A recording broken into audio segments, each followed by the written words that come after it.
5 years, it feels like a lifetime, and yet, it feels like only yesterday.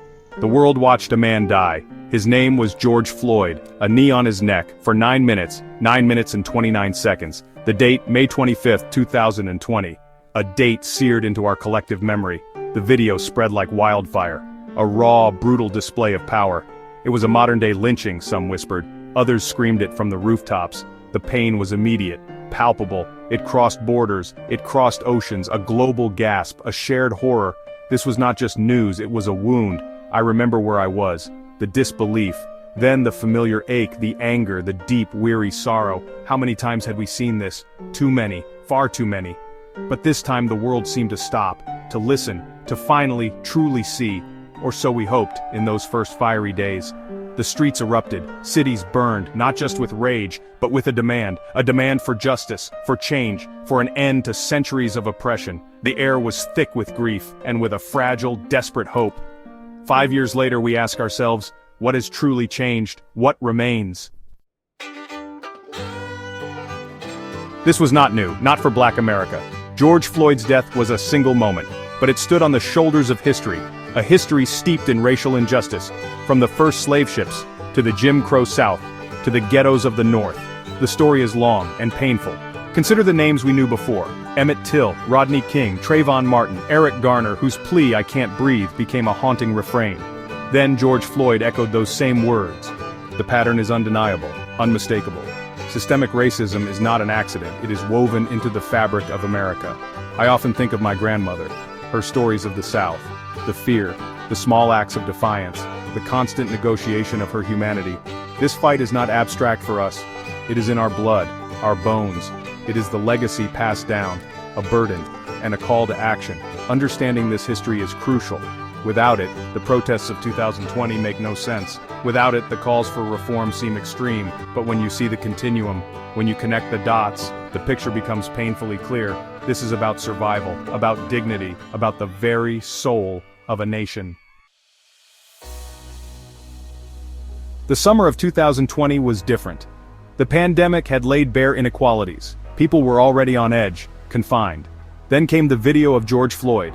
It was a match to Tinder. Protests exploded, everywhere. Minneapolis, New York, London, Berlin, a global chorus chanting, "Black Lives Matter."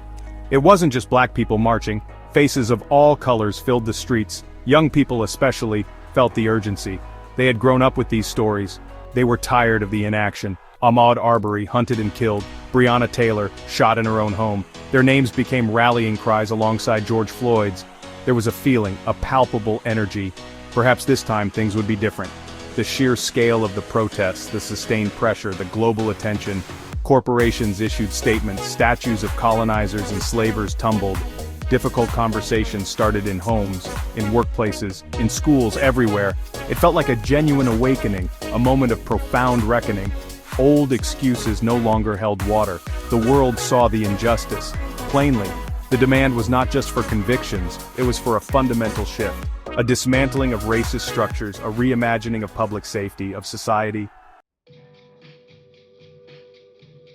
In the wake of the uprising, change seemed possible. Politicians felt the pressure, they acted, or at least they began to speak of acting. In Austin, Texas, funds were moved. From the police budget to housing services, a small step, but symbolic. Denver and Eugene tried new ways, sending health specialists, not just police. The state of Illinois made a bold move. They abolished cash bail, a system that penalized poverty. They passed laws for police accountability. Federally, the George Floyd Justice in Policing Act, it aimed to curb bias, limit force, but it stalled. Caught in political webs, qualified immunity remained a sticking point. President Biden used his executive power, banning chokeholds for federal officers, creating a database for misconduct. The Department of Justice launched investigations. Minneapolis, Louisville, Memphis, cities where tragedy had struck. These were seen as positive signals, a willingness to confront the problem. Beyond government, pledges were made. Corporations promised billions for racial equity. Over $50 billion, they said. Diversity, equity, and inclusion roles grew. Universities re-examined their ties to police. Talks on racial equity deepened. Health initiatives in cities like DC and Atlanta, targeting disparities, seeking collaborations. Hope flickered. Section 5. The tide recedes, promises eroded by time. But momentum, like a wave, can recede. The initial energy began to wane. The promises made in the heat of 2020, many started to look hollow. Those corporate pledges of billions, by 2021, a tiny fraction was spent. Barely 5%, reports suggested. The grand statements met harsh reality. Diversity, equity, and inclusion efforts faltered. Companies that hired DEI officers began quietly reducing those teams. Programs were revised or simply ended. The backlash was subtle at first, then it grew louder, more organized. The very idea of discussing race critically came under attack in many states.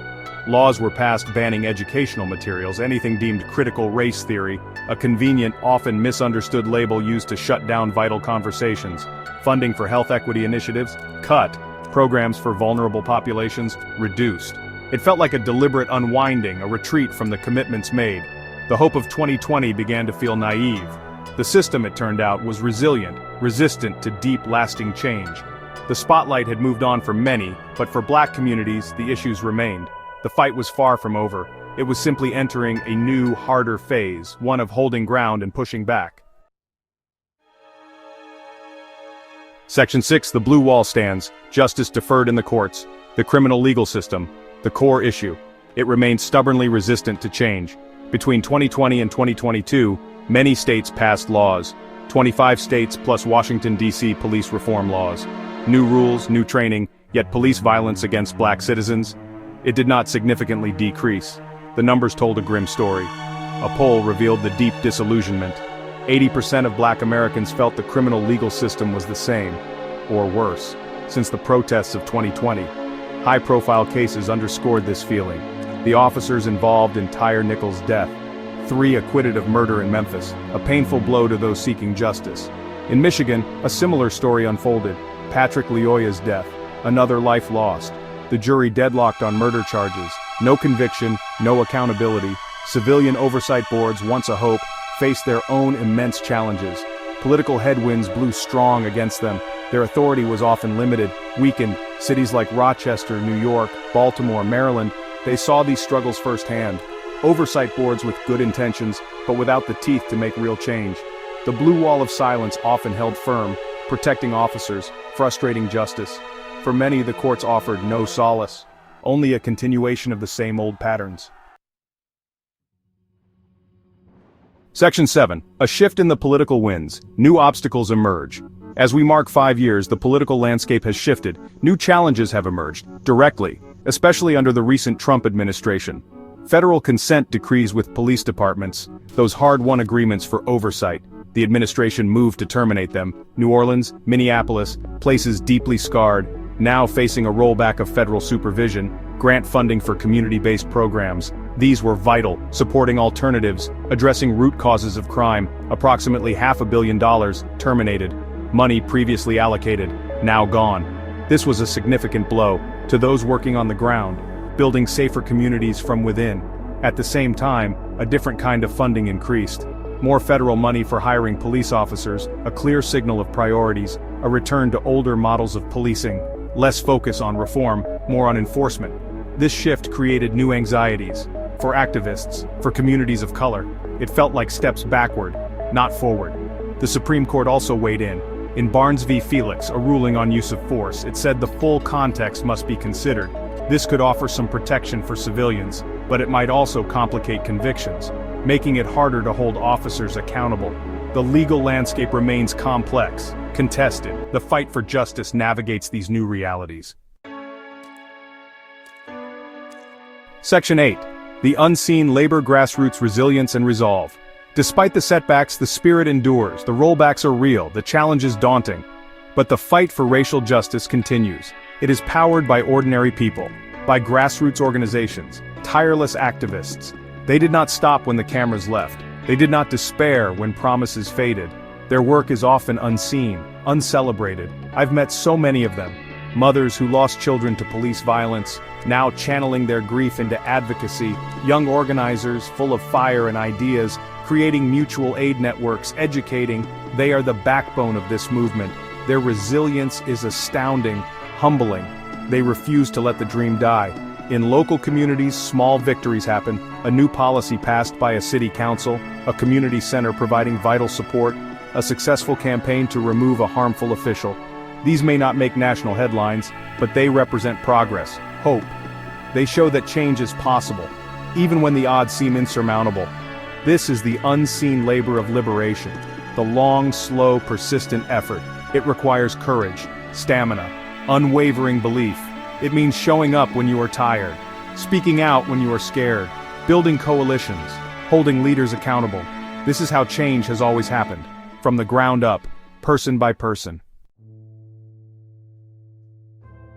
Section 9. The Horizon of Justice, a fight far from over. 5 years after George Floyd's murder, the path ahead is clear and difficult. Justice for Black citizens is not yet won. It remains an ongoing, arduous struggle. The initial wave of reforms was not enough. Superficial changes cannot heal deep wounds. They cannot dismantle centuries of oppression. We need comprehensive structural transformation. This means reimagining public safety, investing in communities, not just policing, addressing poverty, healthcare disparities, educational inequities, housing discrimination. These are all interconnected, all part of the fight. It requires bold, continuous activism. We cannot afford to be complacent. We cannot afford to look away again. The acquittals, the policy rollbacks, they are disheartening, they are frustrating, but they must not be deterring. They must fuel our resolve, our determination. The memory of George Floyd, and countless others, demands that we push harder, reach higher. Their lives mattered. Their deaths must matter. By creating a world where this cannot happen again. The fight continues, in the courts, in the legislatures, in the streets, in our homes, in our hearts. It is a fight for the soul of a nation, a fight for a future where equality is real, not just a distant dream on the horizon. The journey is long, but we walk it together, towards justice, towards liberation for all.